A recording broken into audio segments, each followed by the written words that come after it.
9. Problema de alimentação.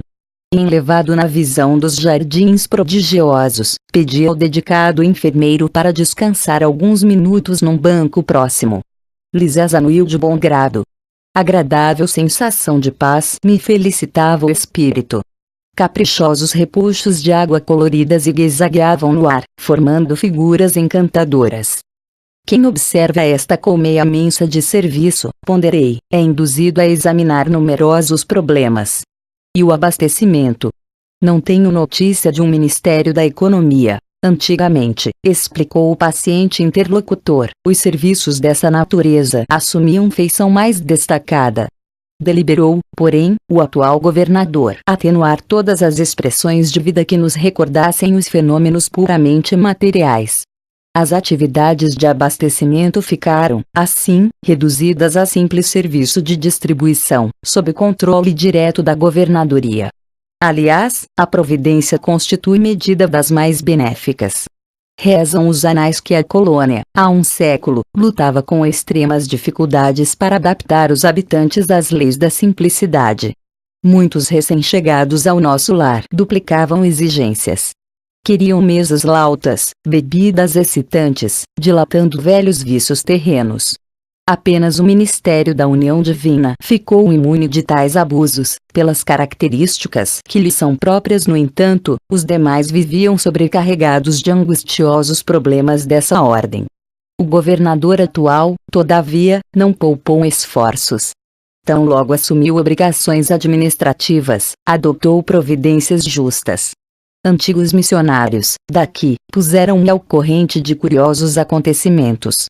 Disseram-me que, a pedido da governadoria, vieram 200 instrutores de uma esfera muito elevada, a fim de espalharem novos conhecimentos, relativos à ciência da respiração e da absorção de princípios vitais da atmosfera. Realizaram-se assembleias numerosas. Alguns colaboradores técnicos de nosso lar manifestavam-se contrários, alegando que a cidade é de transição e que não seria justo, nem possível, desambientar imediatamente os homens desencarnados, mediante exigências desse teor, sem grave perigo para suas organizações espirituais. O governador, contudo, não desanimou. Prosseguiram as reuniões, providências e atividades, durante 30 anos consecutivos. Algumas entidades eminentes chegaram a formular protestos de caráter público, reclamando. Por mais de 10 vezes, o Ministério do Auxílio esteve superlotado de enfermos, onde se confessavam vítimas do novo sistema de alimentação deficiente. Nesses períodos, os opositores da redução multiplicavam acusações. O governador, porém, jamais castigou alguém. Convocava os adversários da medida a palácio e expunha-lhes, paternalmente, os projetos e finalidades do regime. Destacava a superioridade dos métodos de espiritualização, facilitava aos mais rebeldes inimigos do novo processo variadas excursões de estudo, em planos mais elevados que o nosso, ganhando, assim, um maior número de adeptos. Ante pausa mais longa, reclamei, interessado. Continue, por favor, meu caro Lísias. Como terminou a luta edificante? Depois de 21 anos de perseverantes demonstrações, por parte da governadoria, aderiu o Ministério da Elevação, passando a abastecer-se apenas do indispensável. O mesmo não aconteceu com o Ministério do Esclarecimento, que demorou muito a assumir compromisso, em vista dos numerosos espíritos dedicados às ciências matemáticas, que ali trabalham. Eram eles os mais teimosos adversários. Mecanizados nos processos de proteínas e carboidratos, imprescindíveis aos veículos físicos, não cediam terreno nas concepções correspondentes daqui. Semanalmente, enviavam ao governador longas observações e advertências, repletas de análises e numerações, atingindo, por vezes, a imprudência. O velho governante, contudo, nunca agiu por si só. Requisitou assistência de nobres mentores, que nos orientam através do Ministério da União Divina, e jamais deixou o menor boletim de esclarecimento sem exame minucioso.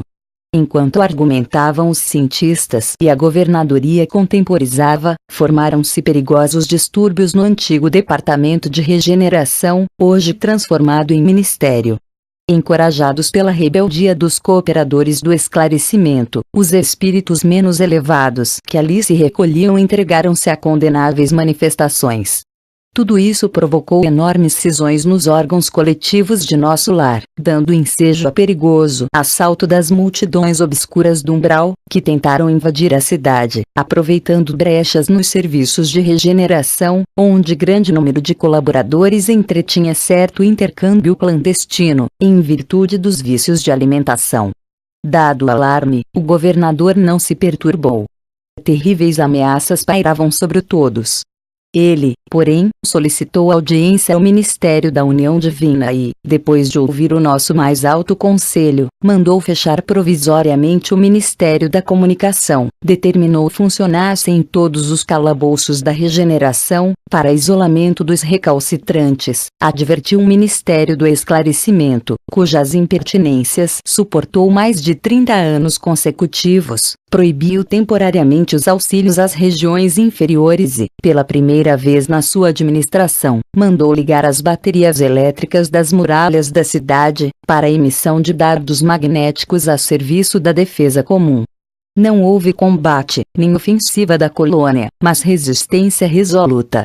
Por mais de 6 meses, os serviços de alimentação, em nosso lar, foram reduzidos à inalação de princípios vitais da atmosfera, através da respiração, e água misturada a elementos solares, elétricos e magnéticos. A colônia ficou, então, sabendo que vem a ser a indignação do espírito manso e justo. Fim do período mais agudo, a governadoria estava vitoriosa. O próprio Ministério do Esclarecimento reconheceu o erro e cooperou nos trabalhos de reajustamento. Houve, nesse cômenos, regozijo público e dizem que, em meio da alegria geral, o governador chorou sensibilizado, declarando que a compreensão geral constituía o verdadeiro prêmio ao seu coração. A cidade voltou ao movimento normal. O antigo Departamento da Regeneração foi convertido em ministério. Desde então, só existe maior suprimento de substâncias alimentícias que lembram a terra, nos ministérios da regeneração e do auxílio, onde há sempre grande número de necessitados. Nos demais há somente o indispensável, isto é, todo o serviço de alimentação obedece à inexcedível sobriedade. Presentemente, todos reconhecem que a suposta impertinência do governador representou medida de elevado alcance para nossa libertação espiritual. Reduziu-se a expressão física e surgiu maravilhoso coeficiente de espiritualidade. Lisa silenciou e eu me entreguei a profundos pensamentos sobre a grande lição.